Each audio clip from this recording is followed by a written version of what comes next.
اسلام آباد پولیس کا ایک ایلیٹ فورس کا جوان، ایک پولیس کا جوان اور پھر ایک لڑکی اس کو دورہ پڑا ہے اور وہ وفات پا گئے ہیں ڈیورنگ ڈیوٹی. یہ کیا ہو رہا ہے ڈاکٹر صاحب؟ یہ جو پورا بیلٹ ہے، ساؤتھ ایسٹ ایشین بیلٹ ہے، انڈیا، پاکستان، سری لنکا، بنگلہ دیش، اس کو امریکن کالج آف کارڈیالوجی نے تو ایک رسک فیکٹر قرار دے دیا ہے کہ یہ لوگ وہ ان لوگوں میں سے ہیں جن کو 40 سال سے پہلے ہارٹ اٹیک ہونے کا خطرہ نارمل لوگوں کی نسبت زیادہ ہے. ایسے فیملیز جن کے اندر ہارٹ ڈیزیز رن کرتی ہے، وہ لوگ اپنے بچوں کا ٹین ایج ایئر سے ہی معائنہ کروائیں. 13-14 سال کی عمر میں یہ جو کولیسٹرول ہماری رگوں میں جمنا شروع کرتا ہے، یہ ٹین ایج ایئر سے شروع کر دیتے ہیں. آپ اس کے ساتھ ایک فرائز بھی لیتے ہیں، آپ اس کا ایک ڈرنک بھی لیتے ہیں اور ایک آپ برگر کا پورشن لیتے ہیں. اگر آپ کا ایک ایک کھانا 2-2-2.5 ہزار کیلوریز کا ہے، آپ کے وزن تو بڑھے گا. خود دعوت دے رہے ہوتے کہ آؤ ہارٹ اٹیک مجھے ہو جائے. تو اگر آپ کو بلڈ پریشر کا مسئلہ ہے اور اس میں گولی نہ لینا بالکل فخر کی بات نہیں ہے، تو یہ اپنے آپ کو دھوکے میں مت ڈالیں. بسم اللہ الرحمن الرحیم. ناظرین اکرام السلام علیکم، میں ہوں وسیم ہاشمی، آپ دیکھ رہے ہیں نیوز الرٹ ایکسکلوسیو. اور آج کی ایکسکلوسیو جو پروگرام ہمارا ہے وہ ہے ہارٹ پہ، دل پہ ہے. پاکستان میں اگر آپ ایک سروے کے مطابق 26% خواتین اور 19% جو مرد حضرات ہیں وہ موٹاپے کا شکار ہیں، جن میں دل کے جو دورہ پڑتا ہے وہ سب سے زیادہ پاکستان میں بھی ایک شرح کاؤنٹ کی جاتی ہے. میں نے مناسب سمجھا کہ ہم کسی ایسی شخصیت کے پاس جائیں جو ہمیں اس پہ مدلل گفتگو بھی کر سکیں. اور میری خوش قسمتی کہ آج کی ہماری جو مہمان شخصیت ہے ان کے بارے میں آپ کو بتاتا جاؤں. Doctor Asad Akbar Khan, head of cardiology department Shifa international hospital Islamabad, assistant professor mount Sinai hospital New York. تو آئیے آج ہم ان سے بات کرتے ہیں. السلام علیکم ڈاکٹر صاحب. ڈاکٹر صاحب مختصر سوالات ہوں گے اور میں چاہتا ہوں کہ مدلل جوابات دیے جائیں. سب سے پہلا جو سوال ہے، آج کل 20 سے 30 سال کی جو نوجوان لڑکے اور لڑکیاں ہیں ان کو یہ کارڈیالوجی کا بہت زیادہ مسئلہ ہے. دل کے دورے بہت زیادہ پڑ رہے ہیں، کیونکہ ایک وقت تھا جب ہم بچپن میں تھے تو 50 60 70 سال کے بندے کو جب کہتے تھے نا یہ ہارٹ اٹیک ہوا کیونکہ بزرگی ہے. لیکن موجودہ دور میں 20 سال کے بچوں کو پچھلے ایک ہفتے کے اندر اسلام آباد پولیس کا ایک ایلیٹ فورس کا جوان، ایک پولیس کا جوان اور پھر ایک لڑکی اس کو دورہ پڑا ہے اور وہ وفات پا گئے ہیں ڈیورنگ ڈیوٹی. یہ کیا ہو رہا ہے ڈاکٹر صاحب؟ جی السلام علیکم، تھینک یو بہت. اور یہ بڑا ہی ضروری سوال ہے جو آپ نے پوچھا، اور شاید ہماری پاپولیشن کا جس خطرناک لیول پہ ہم چلے گئے ہارٹ اٹیک کے لحاظ سے، کچھ فیکٹس ہیں جو اس لیے میں بتاتا ہوں تاکہ لوگوں کو اندازہ بھی ہو جائے. پھر ان کی ریزنس پہ آتے ہیں. جو پاکستان کی آبادی کی میڈین ایج ہے جس پہ ہم تقریباً اندازہ لگاتے ہیں کہ جس کے اوپر آدھے لوگ صرف زندہ رہ جاتے ہیں، وہ ایک سروے کے مطابق تو صرف 37 سال پہ آ گئی ہے. ایوریج ایج ایک اور چیز ہوتی ہے جس کے اندر سب لوگوں کی ٹوٹل ایج کا حساب لگایا جاتا ہے، اور اس کے اندر کچھ وجہ ہماری انفینٹ مورٹیلٹی کی بھی ہے، جو بچے مارے ہیں. جو ینگ بچوں کی بات ہے اور ینگ لڑکیوں کی بات آپ کہہ رہے ہیں 20 سے 30 ایئر اولڈ میں، اس کا بہت زیادہ تعلق ہماری فیملی ہسٹری اور ہمارے خطے کی جینیٹک میک اپ سے. یہ جو پورا بیلٹ ہے، ساؤتھ ایسٹ ایشین بیلٹ ہے، انڈیا، پاکستان، سری لنکا، بنگلہ دیش، اس کو امریکن کالج آف کارڈیالوجی نے تو ایک رسک فیکٹر قرار دے دیا ہے کہ یہ لوگ وہ ان لوگوں میں سے ہیں جن کو 40 سال سے پہلے ہارٹ اٹیک ہونے کا خطرہ نارمل لوگوں کی نسبت زیادہ ہے. ایسے لوگ جن کی فیملی میں ہارٹ اٹیک کی ہسٹری ہے، یعنی لوگوں کو انجائنا یا بائی پاس یا فالج کا مسئلہ 40 سال کے قریب عمر میں ہوا ہے، ان لوگوں میں جو اگلی نسل یا سبسیکوینٹ نسل آتی ہے اس میں ایک فنومنا ہوتا ہے جس کو کہتے ہیں جینیٹک اینٹیسپیشن، یعنی ہر سبسیکوینٹ جنریشن میں ہارٹ اٹیک کا مسئلہ پچھلی جنریشن کی نسبت جلدی آتا ہے.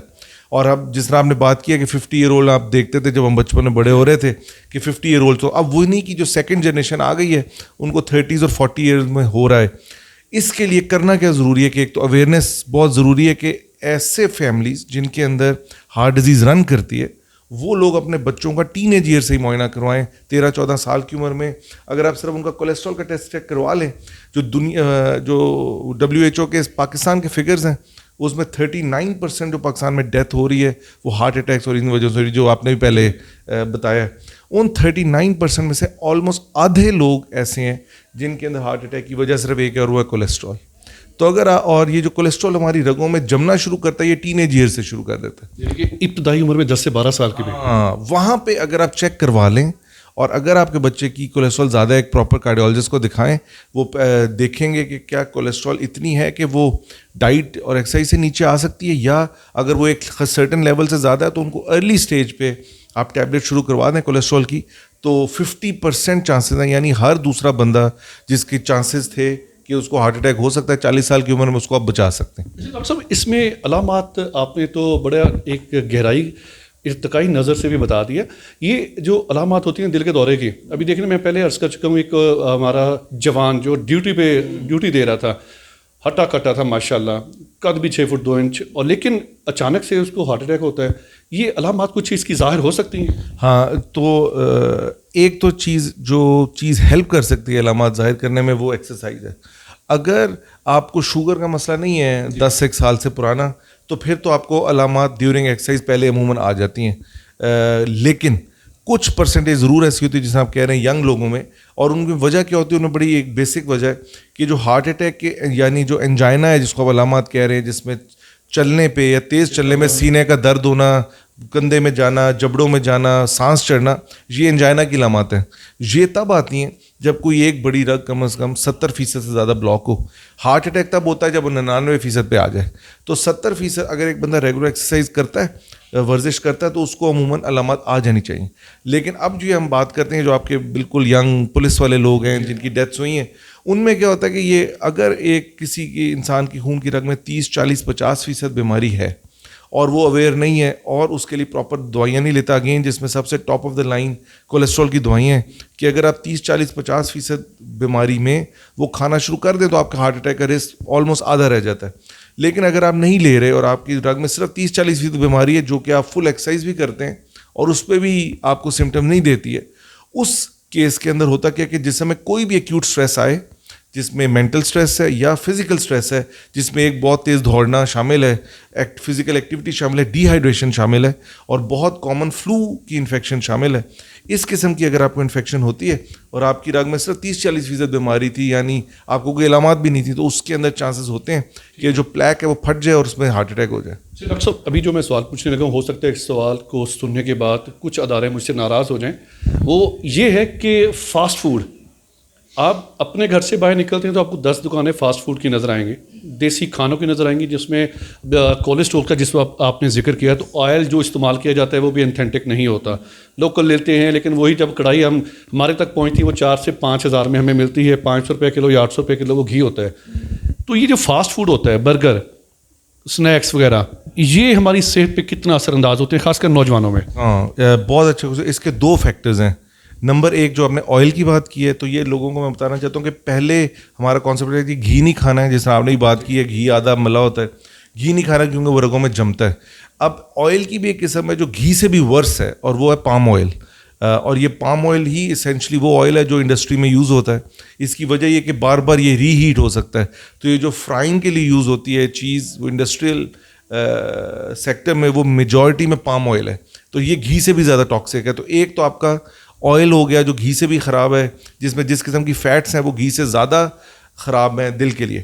نمبر 2 پہ آپ نے بات کی کہ جو فاسٹ فوڈ کھاتے ہیں, تو ہوتا کیا کہ یہ جو ہم برگر کی مینلی بات کر رہے ہیں نا, یہ اس کے اندر ایک چھوٹے سے پورشن کے اندر جو کیلری کاؤنٹ ہے وہ بہت زیادہ ہے, اور اس سے آپ کی ایپیٹائٹ بھی نہیں بھرتی ہے. فار ایگزامپل اگر ہم نام نہیں کسی کا لیتے, لیکن آپ کسی بھی برگر والی جگہ پہ جہاں آپ اس کے ساتھ ایک فرائز بھی لیتے ہیں, آپ اس کا ایک ڈرنک بھی لیتے ہیں, اور ایک آپ برگر کا پورشن لیتے ہیں. جو برگر کا پورشن ہے اس کی عموماً کیلریز 700-800 کیلریز ہیں, جو ہم لیکن کیونکہ اس کا سائز اتنا چھوٹا ہے, کیلریز تو زیادہ ہیں کہ اس سے آپ کا پیٹ نہیں بھرتا, آپ ہمیشہ اس کے ساتھ ایک فرائز کا بھی پورشن لیتے ہیں, ڈرنکس بھی. جو فرائز کا پورشن میں بتانا چاہتا ہوں کہ اس کے اندر جو کیلریز ہیں وہ ایک تو پیور شوگر کی ہیں کیونکہ اس میں اسٹارچ ہے, وہ اس برگر سے بھی زیادہ خطرناک کیلریز ہیں. اور اگین اس کے ساتھ پھر آپ ایک ڈرنک بھی لیتے ہیں جس میں آلموسٹ اگر آپ ڈائٹ کوک وغیرہ نہیں لیتے تو 20 to 30 ٹیبل اسپون شوگر کے برابر اس میں.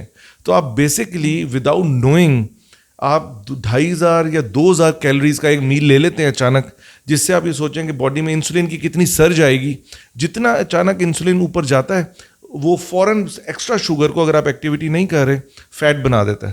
آپ ایک میل سے ہمارے بچے جو ہیں اتنے تیزی سے ان میں اوبیسٹی اور وزن کا بڑھنا شامل ہے, اور اس کی وجہ یہ ہے کہ وداؤٹ نوئنگ ان کا خیال ہے ہم نے دن میں 1 یا 2 کھانے کھائے ہیں تو دیٹ از انف. لیکن اگر آپ کا ایک کھانا 2-2-2.5 ہزار کیلریز کا ہے تو آپ کے وزن تو بڑھے, دعوت دے رہے ہوتے ہیں کہ آؤ ہارٹ اٹیک مجھے ہو جائے. اچھا ڈاکٹر صاحب ایک اور بڑا سنجیدہ سا کویسچن ہے, سارے ماشاء اللہ سنجیدگی کی طرف ہی جا رہے ہیں, انٹرونشنل کارڈیالوجی یہ کیا چیز ہے سر؟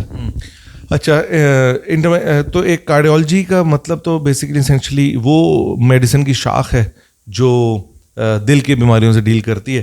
ہم اس کو امریکہ میں اور یورپ وغیرہ میں تو اس کو کارڈیو ویسکولر میڈیسن کہا جاتا ہے, جہاں دل کی بیماریاں اور جتنی خون کی رگیں ہیں, جن میں دماغ کی رگیں, ٹانگوں کی رگیں, گردوں کی رگیں شامل ہوتی ہیں, تو آپ ان سب کو کارڈیالوجی سے ڈیل کرتا ہے.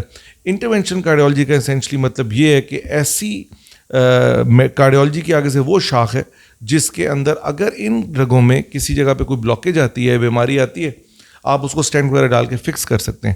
یہ پرانی ایک ڈیفینیشن تھی. اب اس کے اندر ہم بہت آگے آ چکے ہیں, اور جس طرح میری بھی ہم نے دیکھا کہ ہم اب دل کے ویلز کو بھی ٹانگ سے جا کے ہی کھول سکتے ہیں, ٹیور کہتے ہیں, مائٹرل کلیپ یا PTMC وغیرہ کہتے ہیں, اور اس کے علاوہ دل کے اندر جو سوراخ ہیں ہم ان کو بھی ٹانگ سے جا کے بند کر دیتے ہیں. تو یہ انٹرونشنل کارڈیالوجی کی بھی ایک آگے سپر سب اسپیشلٹی ہے جس کو اسٹرکچرل انٹرونشن کہتے ہیں. تو یہ ٹوٹل اوور آل. وقت قیمتی ہے آپ کا, آخری سوال پوچھوں گا, 2 حصے ہوں گے. ایک تو مجھے یہ بتا دیں گھی اور آئل کا متبادل ہم کیا استعمال کریں عام گھروں میں, اور دوسرا دل کی تکالیف سے بچنے کے لیے ہر شخص کو, ہر بچے کو, بوڑھے کو, جوان کو کیا کرنا چاہیے؟ بہت دونوں ہی زبردست کویشچن ہے. پہلا جو کویشچن آپ نے کہا نا گھی اور آئل سے بچنا, تو گھی سے تو آپ نے بچنا ہی بچنا ہے, اس میں تو کوئی شک ہی نہیں. کویشچن آ جاتا ہے آئل پہ. تو آئل کے اندر 2 چیزیں, ایک وہ آئل جو آپ یوز کریں روٹین پکانے میں, کوئی بھی ویجیٹیبل آئل لیتے ہیں as long as it's not palm oil, وہ آپ کے لیے ٹھیک ہے. لوگ کہتے ہیں سرسوں کا تیل, یہ تیل, وہ تیل. کوئی بھی آپ ویجیٹیبل آئل جو آپ کھانا پکانے کے لیے یوز کرتے ہیں, اس کی جو فائدے ہیں ایک دفعہ جب وہ برن ہو جاتا ہے وہ ختم ہو جاتے ہیں. آپ نے نقصان سے بچنا ہے, تو نقصان آپ کو پام آئل کا ہوگا اور گھی کا ہوگا. تو آپ کوئی بھی ویجیٹیبل آئل یوز کر سکتے ہیں, اس کے اوپر ایکسٹرا تری اتار لیں and you can use it safely. جو آئل کے اندر ایک جو دوسری بات ہے کہ ہمیں اسلامی طور پہ تو پتہ تھا کہ زیتون کا تیل کے بہت فائدے ہیں. ہارورڈ پبلک اسکول نے بھی اسٹڈی پبلش کی ہے 1-1.5 سال پہلے, اور انہوں نے کئی سالوں تک اور ہزاروں مریض کو فالو کیا. انہوں نے دیکھا ہے کہ ایسے لوگ جو روز آدھا چمچ اولیو آئل کا پیتے ہیں, ان کے اندر فالج کا رسک بھی 20% کم ہو جاتا ہے, اور ہارٹ اٹیک کا رسک 17% کم ہے, اور کسی بھی وجہ سے مرنے کا رسک بھی 20% نیچے آ جاتا ہے. تو یہ ہماری اسلامک چیز تھی جو انہوں نے اب پروف کی ہے. تو وہ ایک اگر آپ افورڈ کر سکتے ہیں تو وہ بہت اچھا, آدھا چمچ اولیو آئل وداؤٹ کوکنگ مطلب لے سکتے ہیں کسی ڈریزل کر کے. جو آپ کا